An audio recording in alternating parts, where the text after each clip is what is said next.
What gets me out of bed is that I literally have the chance to improve the way of life for 8.3 million New Yorkers.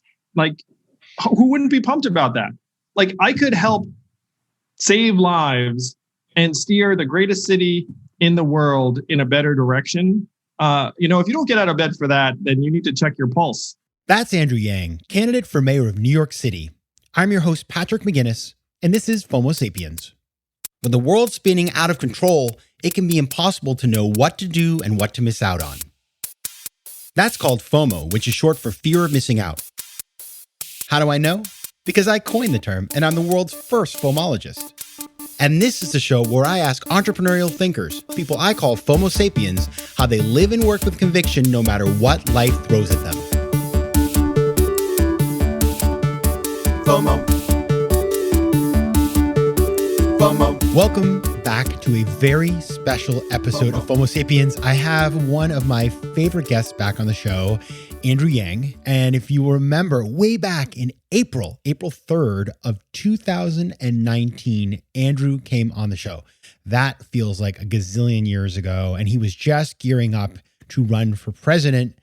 And I remember I'd never met the guy before and having a great conversation with him and then watching him go from this person who just came and recorded in studio with me to this national figure with the Yang Gang and standing on the debate stage and just basically really getting a part of the conversation focused on him. He then went on to CNN and all these other things. And he's been an incredible example of somebody who brings a political entrepreneurship focus into running a campaign and is able to really raise his profile in the process. And now Andrew is running for mayor. And so I wanted to have him back on the show, and I got lucky because I was asked to moderate a conversation with Andrew, sort of a fireside chat for him to talk about his candidacy in front of a group of people. And I was happy to do it. And as we were talking in the green room before, I don't know what you call it on Zoom, but it's a green Zoom room before, Andrew said, "Hey, are you going to record this and do another podcast like we did last time for FOMO Sapiens?" And I said, "You know what? I hadn't thought about it." And he said, "Why don't you do it? Hit the record button." And so we did. And so we recorded on there. And so you're going to see that is a conversation about his candidacy that I'm sort of moderating with him. And we're talking about a bunch of different things. It's wide ranging, but I think you're going to really enjoy the conversation today. And the reason why I think you'll enjoy it is because we're going to talk about why Andrew's running for mayor of New York. We're also going to talk about what he plans to do. And I think even if you don't live in New York City, this race is important because New York City, of course, was very affected by COVID and the pandemic and the economic sort of crash that has come from that. And so whatever we do here in New York City may give great ideas or, I guess, show people what not to do in other parts of the world. And so the other thing, of course, is that many of you come to New York City. And so, it's a city that you care about. And so we want to have a great mayor to rebuild. Now, even if you don't like Andrew as mayor, I do think his ideas are very interesting. And so I was excited to hear what he had to say, and I hope you will be too. Now, Andrew is an entrepreneur, author, philanthropist, nonprofit leader, and former 2020 presidential candidate. Initially dubbed as a quote unquote longer than long shot by the New York Times, he became a top tier contender for the presidency, and he raised nearly $40 million in grassroots funding. That's a lot of money. Andrew's nationwide support, known as the Yang Gang, propelled him to 7 Democratic primary debates, outlasting 6 senators, 4 governors, 3 members of Congress, and 2 mayors. Now, before I get on to the interview, I have a small ask for you. I'm going to do a double this week, so forgive me for this one. The first one's really about you, not me. I just want to ask everybody who's listening to make sure you're registered to vote, okay? No matter where you are in the world, and in some places you don't have to register, you vote. Required by law. But for those of you who are in places where maybe you have to register and there's some paperwork, do it now before it's too late because, we all need to vote. It's very important given the state of the world. Number 2, go back and find that original episode from April 3rd, 2019 and give it a listen because you get a lot more of Andrew's thoughts on things like universal basic income and the things that he ran on for president. So it's worth a listen, and it's a great way to know more about Andrew and have more context for the conversation that I have with him on this episode. All right, now on to the interview. So I looked back and I listened to that original interview that I did with Andrew before I came up with the questions for this current interview.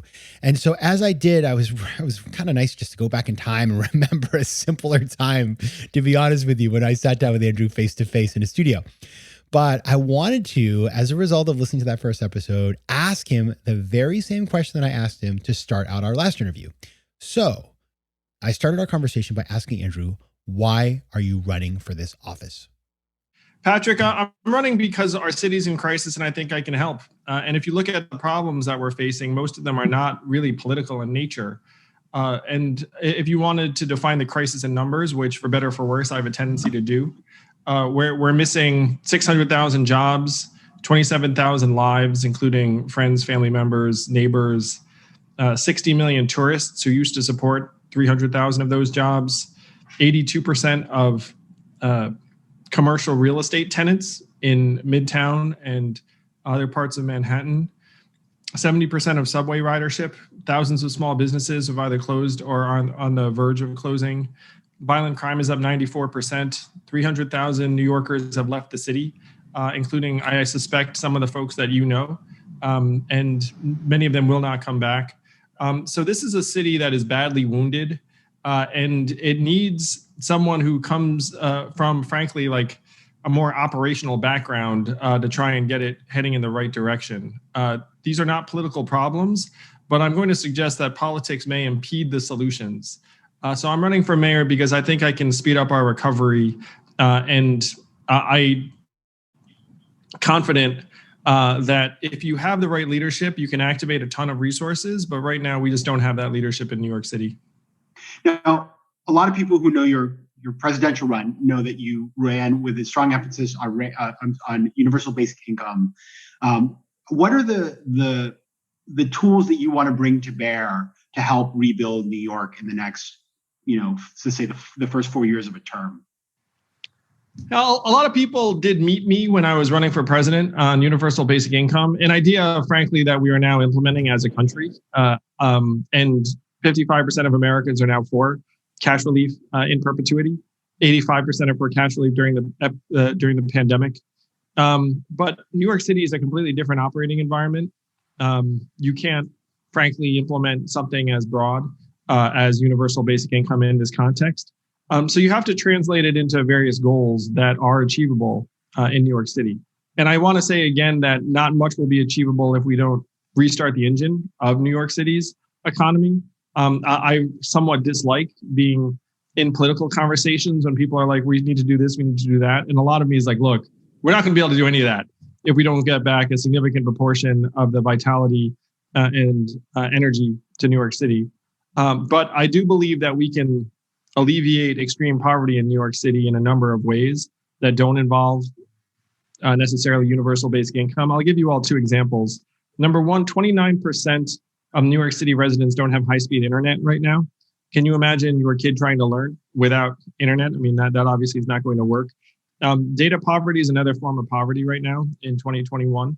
We can get those New Yorkers high-speed internet pretty straightforwardly. 99% of New York buildings are actually wired for broadband. The problem is that the companies that provide internet services have done the math. They don't think they can make any money trying to wire these last households. So we have to step up with some resources, ask the companies to do more, engage some philanthropists that I think will be actually very excited about this, and then try and get more of those New Yorkers internet. 12% of New Yorkers don't have bank accounts, and so they are spending hundreds of dollars they don't have per year on check cashers, money lenders, pawn shop lenders, and the like. If we can get them even basic low-cost financial services, we can help them on multiple levels. So, Patrick, if you think about Andrew Yang as the anti-poverty presidential candidate, things look a certain way.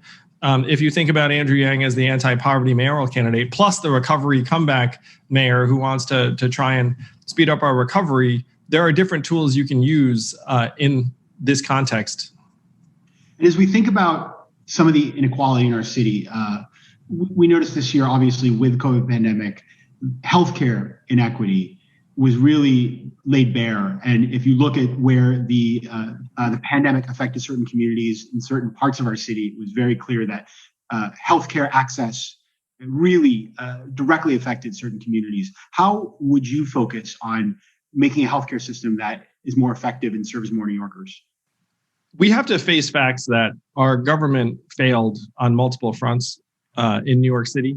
And one thing that I'm personally still struggling with is our schools are still closed, even though the data suggested we could have opened them months ago for young children. And again, if you have 29% of New Yorkers who can't learn online anyway, disproportionately Black and brown households, like we should have been reopening schools for those kids months ago.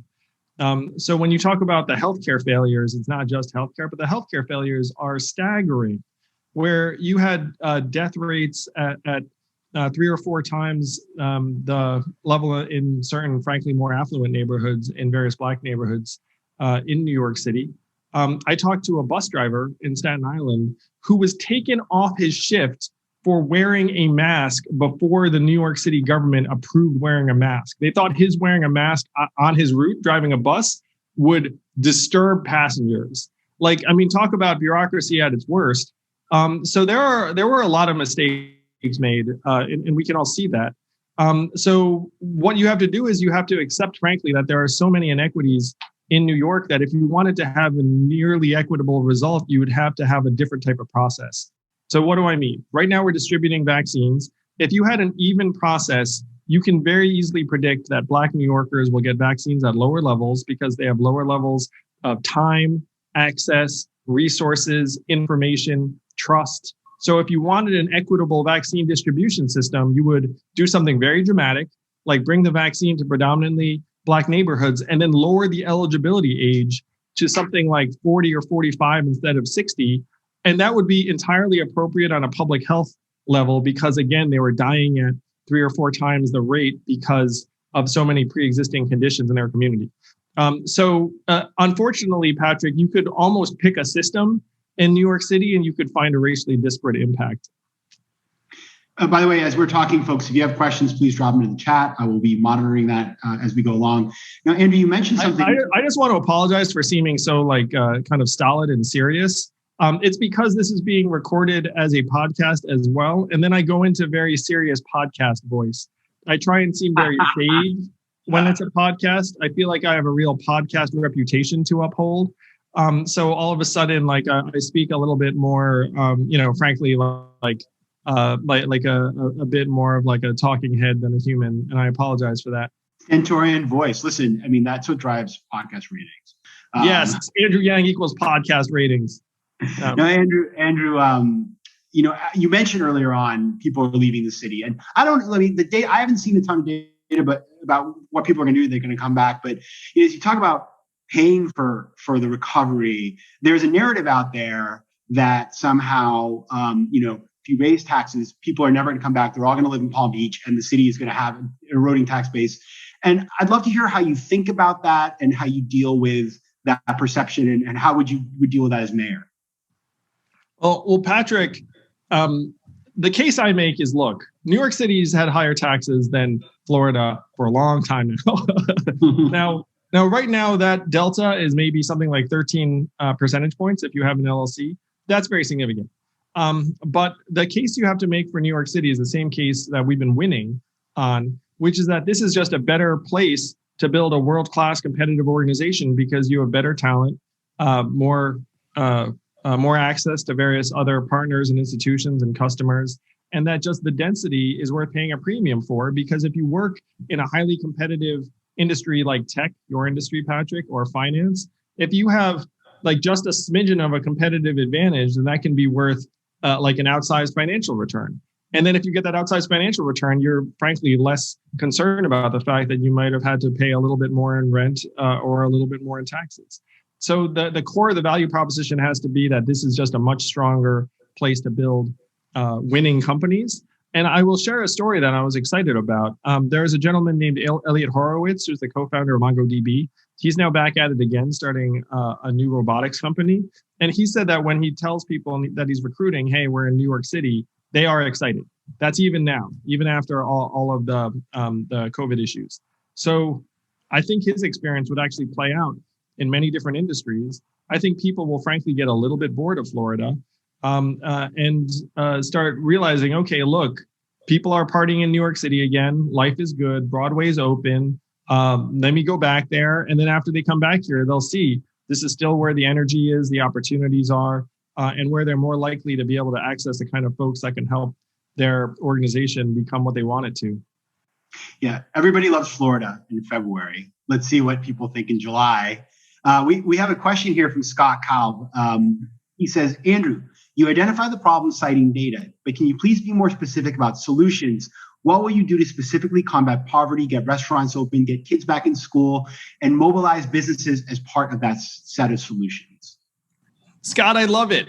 I can tackle each of these in turn, but businesses as part of the solution has to be very high on the list. And I've had very exciting conversations with some folks who are business leaders who are actually telling me, look, Andrew, I should be investing millions of dollars in New York City right now, but I'm waiting to see who the next mayor is. Like literally, I've had that conversation half a dozen times. And so if I am fortunate enough to be the next mayor of the greatest city in the world, I'm going to go to CEOs and leaders and say, let's invest in New York City.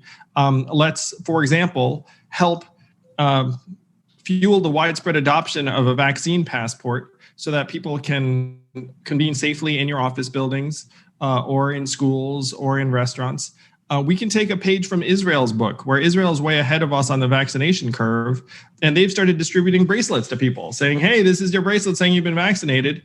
And then if we try and make that happen in New York City, we can actually make it so that people feel that sense of confidence. And I'm sure businesses would be a big part of that kind of effort because they would, again, be driving adoption. So you can pretty much pick a problem, Scott. Specifically to combat poverty, I'm going to be championing the most ambitious cash relief program in the country to alleviate extreme poverty in New York City. And one of the only saving graces of the way New York City works is that if you can keep people in more functional environments, you will actually save money on the back end. New York City right now is spending $6,000 per month housing a family in our shelter system, as one example. If you spend a fraction of that keeping someone in their current apartment or in a more stable situation and keep them out of our shelter system, or worse yet, like our prisons, then it's actually a mammoth win. So we can fight poverty again in both that way directly, but also through getting people broadband and bank accounts and get plugged into our financial system. The restaurants being open, a lot of that's whether you can bring back some of the 60 million tourists.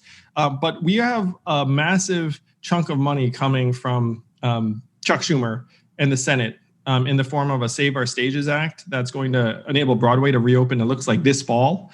And so we have to treat a lot of the restaurant and hospitality businesses similarly.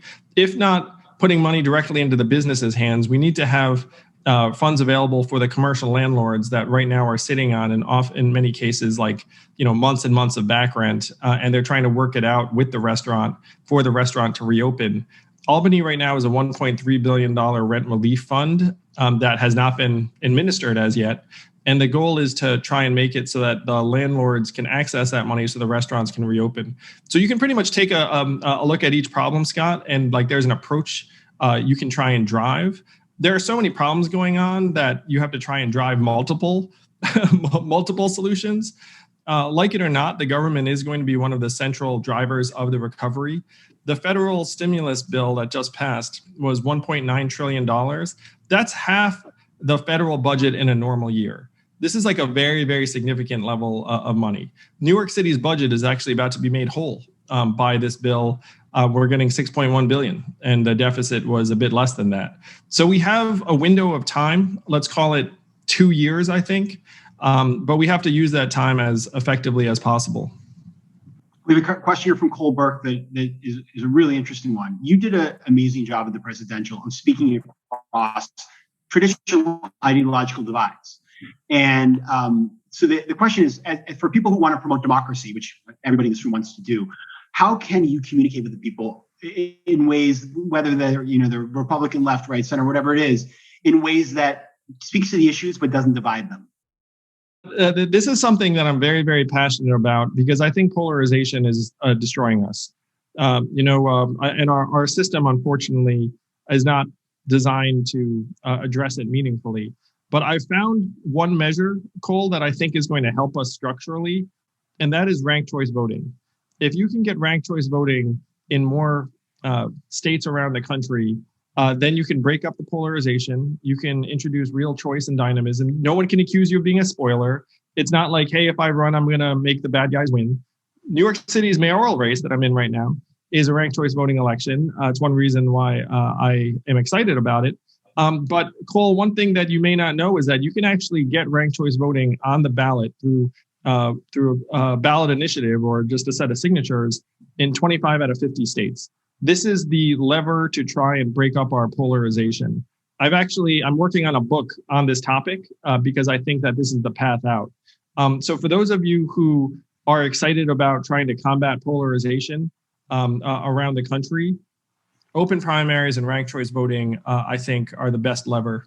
I have a question from Mintu Pham, who notes that she was part of New American Voices and appreciates your support during the presidential with their work. And her question is, some candidates have more experience than you in the day-to-day of running city government and politics.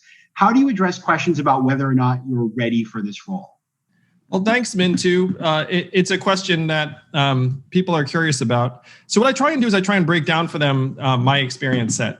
I went to law school at Columbia. I was editor of the Law Review. I passed the bar. So I actually understand law policy and to some extent bureaucracy better than the average person. I ran a growth company in New York City that became number one in its industry and was acquired by a public company. So I understand how businesses work and how to try and build a strong culture. I started and ran a national nonprofit that continues to improve thousands of lives to this day, which gave me a sense of how to manage thousands of stakeholders because we had many people involved with that org. And then I started a national movement around trying to humanize the economy, which ended up activating millions of Americans. And it's frankly why I'm ahead in the polls right now, because New Yorkers sense that I'm on their side. New Yorkers think that I'm here to help. So I think that experience is actually pretty good experience if you're trying to address, frankly, a very multifaceted crisis like the one we're in now. And for people who think that the solution to bureaucracies that have not been serving New York very well is to take someone who's been embedded in those bureaucracies, I think that's actually the wrong approach. But I'll leave it to people to decide what experience they're seeking in the next mayor. All right, I know we're running up on our time limit here, so I have two more questions for you, Andrew.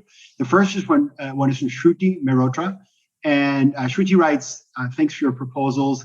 I see COVID as an opportunity for us to reimagine a lot of the relationship between states and citizens and our environments overall. What kind of reimagining for New York do you have in mind? For example, repurposing Midtown into mixed-use spaces or attracting new growth industries to the city? How do you thinking about like New York City 2025 or 2030 or 2035? Like, what's it going to look like if you have your chance to be the mayor?" This is one of the great opportunities of this time, is that we might be able to make progress on issues that New York City has been grappling with for years and decades. And so the suggestion of, for example, repurposing unused hotels and at the margin commercial office spaces that frankly are not going to recover for a number of months, we should be pursuing that very quickly. It turns out that repurposing a hotel saves you about half the money as if you were to try and construct affordable or supportive housing from scratch, and that there are ways that you can help nonprofit developers or for-profit developers make those projects happen at a fraction of the cost. So there are big moves that New York City can make. That's one of them. Another, I believe, is trying to use technology more aggressively and ambitiously, not just to fuel the COVID recovery, but to provide various government services. That there is going to be a very difficult time where we have this window of opportunity, but we have to rationalize some of what's been happening in government. And I'm going to suggest that someone who frankly may become mayor not on the backs of any of the existing special interests, but on the backs of the fact that most New Yorkers think that I'm on their side, is someone who could help modernize and streamline some of the things that are happening in city government. So those are some of the things I'm excited about trying to take advantage of in this time. But we have to be clear, this is a monumental challenge. Our city is badly wounded. There is no guarantee it comes back in the form that we want it to. But I can guarantee with the wrong leadership, it will not come back. And there are folks in this race that frankly see these problems in ideological terms. And I just do not think that will work right now. All right, final question comes from Manu Meal. Manu runs Bridge USA, which is one of our partner organizations. He's in his early 20s. Turned down working as a venture capitalist in Silicon Valley to start this organization about building dialogue across ideological boundaries. And just as a coincidence, going to be on FOMO Sapiens next week. So he's an incredible guy, a future Andrew Yang, as it were. And his question is, what gets you out of bed in the morning and keeps you going? Because this is exhausting. And you've been at it now, with the presidential and the mayoral for a long time. So tell us what drives the work that you do. Well, first, let me say how grateful I am to my wife, Evelyn, for being the rock and the rock star of the family. I could not even dream about doing what I do if not for her. What gets me out of bed is that I literally have the chance to improve the way of life for 8.3 million New Yorkers. Like, who wouldn't be pumped about that? Like, I could help save lives and steer the greatest city in the world in a better direction. If you don't get out of bed for that, then you need to check your pulse. And if there's someone here that wants to help get the city back on its feet, please do consider supporting the campaign. But also, I may call you to put you to work after I win this thing. Because the fact is, we're going to need all hands on deck. We're going to need talented people from different industries. I'm not someone who thinks that,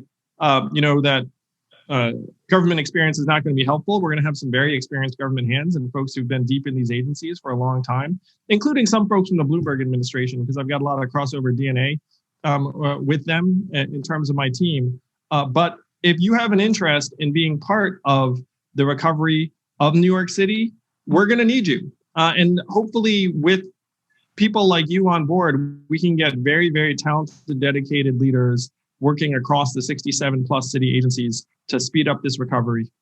All right, Andrew Yang, it's been an honor to have you here. So Andrew, best of luck. Take care of yourself. And thanks for all Thank you you, Jesse. Thank you, Patrick. I love leadership now. What a mission. What an organization. Let's make it happen. FOMO. Big news. We now have a brand new website. So head over to FOMOSapiens.com where you can listen to past episodes, learn more about the show, and find out how to advertise. Also, head over to Spotify where you can find and follow playlists of the best of the show. You can also connect with me on Instagram at Patrick J. McGinnis, on Twitter at PJ McGinnis, and on LinkedIn. I'd love to hear from you, so don't be shy. FOMO Sapiens is recorded in New York City. Theme music is by Mike McGinnis, and editing and post-production is by Josh Elstro.